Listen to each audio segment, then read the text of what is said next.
do you do, fellow kids? It's DCF here. It's summertime, which means I'm off from school and I just have work going on, so now I can finally scratch up some time to make some videos edited. So, oh, what's this new camera? Oh, no shitty phone camera? Nope. Don't have to hold it like a fucking chimpanzee anymore. I can just have it right here on the tripod. Wow, this is so much easier, right? Wrong. I have to edit this later, but I want to edit. I haven't edited since we did the fucking funeral a few months back, so I'm glad to be doing this. Oh, DCF, your hair is so long. Listen, okay? Long hair is a symbol of power. I read that shit from somewhere, okay? I like long hair. I think it looks good. The Joker had it too. He had long hair, so cry more. But today, I'm just going to be talking about, sort of doing kind of a recap of all the shit that's been going on over the offseason. I was really just thinking about, what can I do to, like, film with a new camera. So I figured I'd give you guys just my top 3 moves that the Dallas Cowboys have made over this offseason. But before we get into that, I feel like we should get into some honorable mentions, because there's some other things that we did that should also be recognized other than just 3. So for the first honorable mention that I'm going to list are the 2 defensive tackles that we signed over free agency, Dontari Poe and Gerald McCoy. People argue that they're well past their prime now. However, I personally think that they can still serve as a major part of that defensive line, stuffing the run game when we need it. Those are 2 gargantuan-sized motherfuckers, not to mention that we picked up Neville Gallimore as well. He himself probably could be the defensive line. Just put him out there and that's it. The next honorable mention I would like to talk about would have to be the secondary and how this team has tried to recover from the departure of Byron Jones. He obviously went to the Miami Dolphins for a gargantuan fucking contract. Ever since then, the Dallas Cowboys picked up Maurice Kennedy, Daryl Worley, Reggie Robinson, Trayvon Diggs. Whoever's making the decision to pick up these cornerbacks must be some Twitter thought or something, because none of these dudes are under 6 foot. If you're gonna be a fucking corner for the Dallas Cowboys, you gotta be an alpha. You gotta have that Chad height, you know what I'm saying? Jordan Lewis. Oh, I'm sorry, let me bend down for you. Oh, what's that? Oh, you're 5'10"? Oh, you're 5'10"? Oh, that's adorable. What, you want an autograph or something? Get the fuck out of here. Jadobi Awuzie. Wait, how tall is Jadobi Awuzie again? 6 foot! 6 foot on the dot. You're safe for now.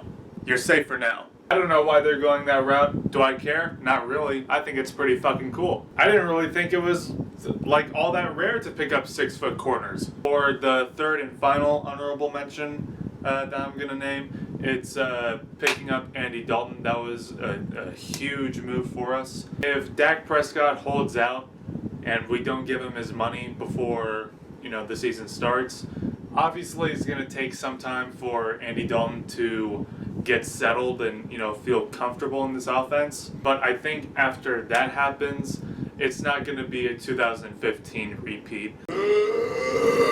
I would just like to make it as painfully obvious. I would just like to make it as painfully obvious as possible that, with that being said, Andy Dalton is a backup quarterback for us. I'm gonna put it on screen. I'm gonna have the caption on screen. You know what? I'm gonna make it the impact font as well, just to make sure that it doesn't fucking go right over your head. Okay? Oh wow! Look at this. It's the meme font. Wow, that's so fucking crazy. Hey, you guys like memes?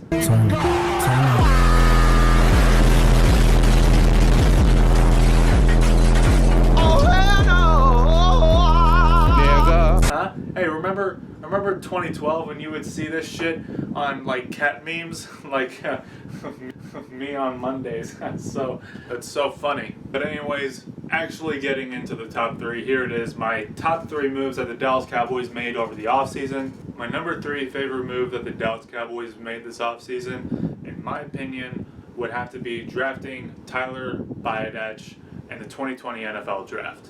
Biadasz like Travis Frederick, is a center from Wisconsin, and with Travis Frederick out of nowhere deciding to retire, this sort of left a hole in our, this was a huge fucking loss for our offensive line. So seeing the Dallas Cowboys draft Bidach was a very smart move in my opinion.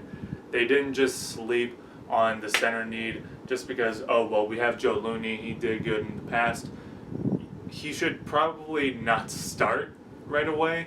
I think he should probably sit behind Joe Looney for at least a few weeks, but I'm very, very confident that Tyler Bidach can come in and be the next starting center for the Dallas Cowboys. He's definitely not going to be the next Travis Frederick, but nonetheless, I do think that he will absolutely get the job done. Number 2, Dallas Cowboys drafting CeeDee Lamb. I'm not going to go too much into detail with this one, but I am just going to list this really quick as the number 2 favorite move that we made this offseason. Like I said, our backs were pressed up against the wall. We probably weren't going in expecting to pick up the best fucking wide receiver in the draft. If he wasn't there, I think most definitely we would have gone defense. But again, with the whole politics that surrounded the NFC East, and the Philadelphia Eagles playing this whole intimidation factor, trying to trade up ahead of us to get him, there was really no choice for us but to pick up CeeDee Lamb. A lot of Cowboys fans were very thrilled with this pick, and that's great. But there were also some Cowboys fans that not big fans of it at the start. Yeah, me being one of them.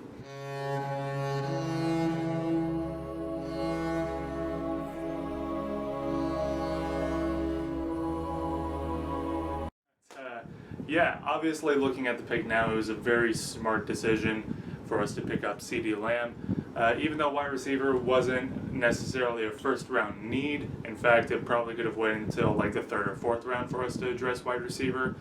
CeeDee Lamb is absolutely somebody who can come in and just completely change the offense for us. But yeah, honorable mentions out of the way.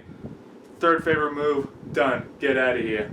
2nd favorite move, get the fuck out. I just talked about you. You're cringe now. And my favorite move that we have made this offseason that I feel personally will benefit this team, not just this upcoming season, not just the season after that, but a few more years into the future. This was a monumental step for the Dallas Cowboys to make. Probably already know what it is at this point. It's the collection of letting Jason Garrett walk, bringing in Mike McCarthy, and Jerry Jones finally taking a step back and letting the coach handle his business. I don't think you I don't think you exactly need me to tell you guys that the Dallas Cowboys fan base, they were growing pretty intolerant for Jason Garrett and his bullshit, but I personally was growing even more intolerant of Jerry Jones just settling for this mediocre at best fucking head coach. Jason Garrett really overstayed his welcome, and we really should have gotten rid of him a very long time ago.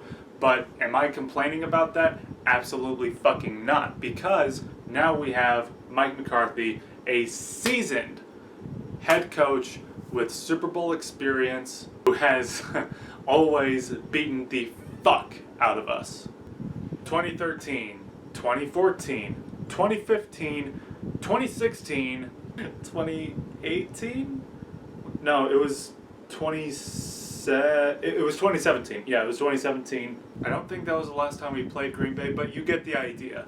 We have fucking sucked against Mike McCarthy and the Green Bay Packers big time. If there is a man who knows how to beat this team, and if there's a man who knows the weaknesses of this team, it's Mike McCarthy. The dude has been owning us for the last decade or some shit. At first, I really didn't like it because I was looking for a younger, more of a Sean McVay kind of coach, real young kind of coach that can relate to these players and not be all like, you know, nose in the air, my way or the highway sort of mentality. This team finally has a real chance of winning something that actually fucking matters. And that's all because of Mike McCarthy. With Mike McCarthy getting Jerry Jones to finally take his thumb off the head coach, and Mike McCarthy with the moves that he's made over the offseason, he has transformed this team into something bigger. The only real complaint, or really the only criticism that I have towards Mike McCarthy, is the fact that he's kind of been struggling in the postseason since he's won that Super Bowl. Overall in the playoffs, he has a 10-8 record, and 4 of those 10 wins came from that Super Bowl run in 2010. Maybe he just didn't have the right talent. Maybe he just fucked up calling plays. Maybe he, you know, had some beef with the other coaches. Maybe he had beef with the front office. I don't fucking know. That's really the only concern I have, really.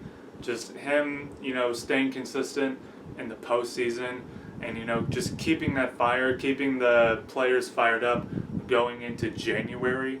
Oh, and speaking of January, there's still going to be a Cowboys funeral this year. I guarantee you there's still going to be a Dallas Cowboys funeral. I don't care if I have to do it myself. It's still going to fucking happen, okay? Oh, what? What? I'm sorry. You thought that we were just going to cancel the annual Dallas Cowboys funeral? What, because there's some bullshit, dangerous pandemic going on? Wow, that's so fucking stupid of you to think of that. You really think that we're just gonna skip the funeral this year because there's some gigantic pandemic going on? Oh, so spooky. There's a pandemic going on that's just fucking killing everybody, huh? Listen, if coronavirus is real, then how come I can't see it? Oh! Checkmate, libtards. You really thought that we're just gonna skip the funeral, the biggest event of the fucking year?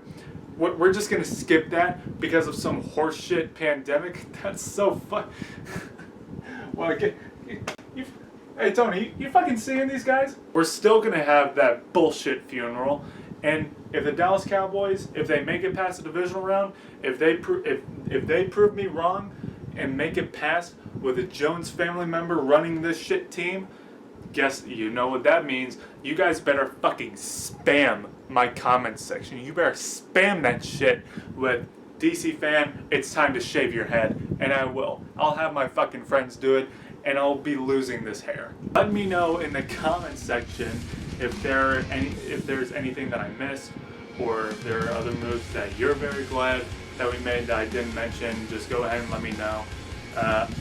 Other than that, I'll see you guys next time. Go Cowboys, and peace.